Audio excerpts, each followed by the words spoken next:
옥순은 정의를 매우 싫어하고 있죠. 옥순이 정의를 싫어하는 건 이해합니다. 이전에 여자들끼리의 대화에서 정의는 눈치 없는 척을 했었죠. 정확히는 약간 연애에 서툰 연애 초보 같은 컨셉을 잡았습니다. 경수가 자신에게 관심이 있다는 것을 자신의 입이 아닌 다른 사람의 입에서 더 나오도록 유도하여 상황의 주도권을 잡았습니다. 경수가 자신에게 살짝씩 플러팅을 시도했다는 걸 마흔이 넘은 정의가 절대 모를 리가 없습니다. 순진무구한 척을 통해 다른 사람들이 자신에게 모르는 것을 알려주는 방향으로 이끌어 결국 경수가 자신에게 관심이 있다는 것을 각인시켜 다른 여성들이 경수에게 쉽게 플러팅하지 못하도록 상황을 리드해 간 것이죠. 또한 현 시점에서 가장 알파메일에 가까운 경수가 자신에게 관심을 가진다는 것을 각인시킴에 따라 내가 너희보다 나이는 많지만 실세는 나라는 것을 표출하는 효과도 줄 수 있습니다. 이렇게 정의가 눈치 없는 척을 한다는 걸 옥수는 바로 캐치하고 저런 표정으로 경멸하다가 나중에는 듣기도 싫은 건지 다른 곳으로 아예 거처를 옮겨버리십니다.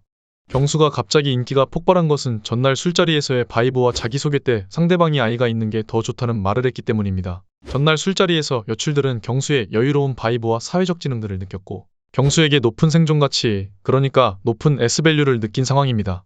그걸 여출들 모두가 느꼈었고요.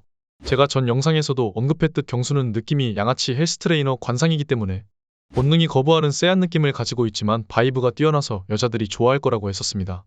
어쨌든 옥순이 정의를 싫어하고 있다는 것은 충분히 100번 이해합니다. 그럼에도 저는 옥순이 정말 별로라고 생각해요.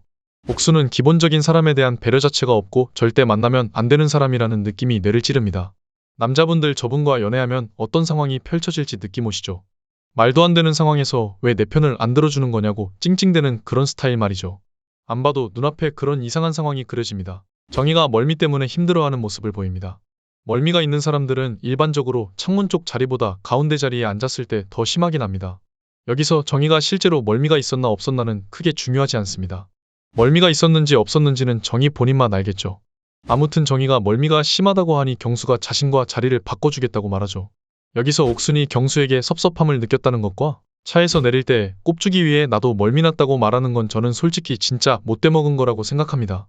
경수 입장에서는 자신을 선택해준 여성이 뒷자리에서 멀미 난다고 하는데 사회성이 한강에 유기된 게 아닌 이상 예의상으로라도 챙겨주고 자리를 바꿔준다는 말을 하는 건 너무나 당연한 것입니다.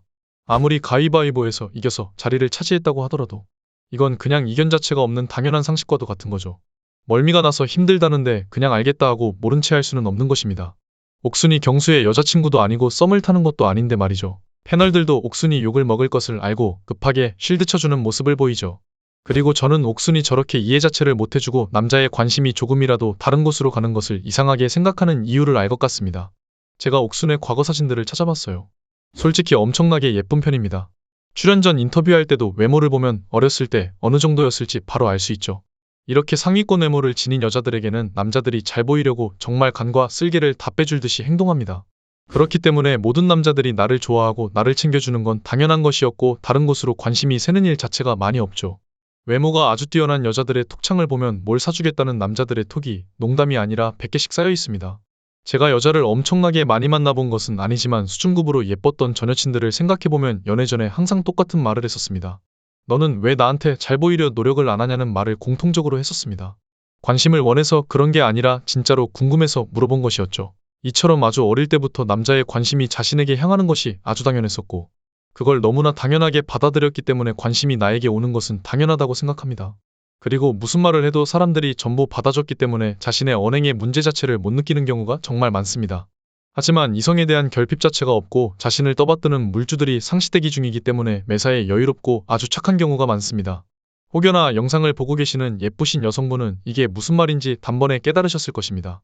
이렇게 양면성을 지니고 있는데 옥수는 아주 강한 통수를 맞아 여유와 착함이 없습니다. 옥수는 많은 남자들이 스스로 하인을 자처하여 자신에게 잘 보이려고 노력했을 테고 엄청나게 많은 남자들의 관심을 받아왔으나 불의 아니게 쓰레기를 만나 배신당하여 혼자 출산을 했던 경험이 있죠. 어떻게 보면 임신시켜놓고 도망친 거라고 볼 수 있죠. 헤어졌더라도 자신의 아이를 베고 있는 여자가 혼자 출산하도록 내버려둔 것은 그냥 도망친 것과 같습니다. 여태껏 살아왔던 인생과 정반대의 상황으로 엄청난 충격을 받았을 것이며 이로 인해 관심의 이탈에 대한 경계심이 아주 심한 상태입니다. 어쩔 수 없는 상황에서 경수가 정의에게 자리 바꿔주는 배려를 해주는 것 또한 옥수는 가위바위보에서 이긴 내가 옆에 있는데 나를 두고 다른 여자한테 관심을 가지는 것으로 보여 거북했던 것입니다. 방송인데도 불구하고 이 정도로 표정에서 다 드러날 정도로 표출을 하는 참가자는 오랜만인 것 같습니다. 내용을 정리해보자면 옥순이 정희가 싫은 것을 이해할 만하다. 왜냐면 정희가 눈치 없는 척을 통해 이득을 챙기려 했기 때문. 하지만 멀미로 인해 자리를 바꿔주려는 배려를 했던 경수를 욕하는 건 상식적으로 옳은 일이 아니다. 왜냐면 자신을 선택해준 여성이 멀미 때문에 아프다는데 예의상으로라도 하는 게 당연하기 때문. 그리고 옥수는 수많은 남자들이 잘 보이려고 노력했었기 때문에 이런 것 자체를 이해하지 못함입니다. 추가로 저는 경수 옥순 둘 다 별로 안 좋아합니다. 오늘 영상은 여기까지입니다. 구독과 좋아요는 영상 제작에 큰 힘이 됩니다. 감사하고 다음 영상에서 뵙겠습니다.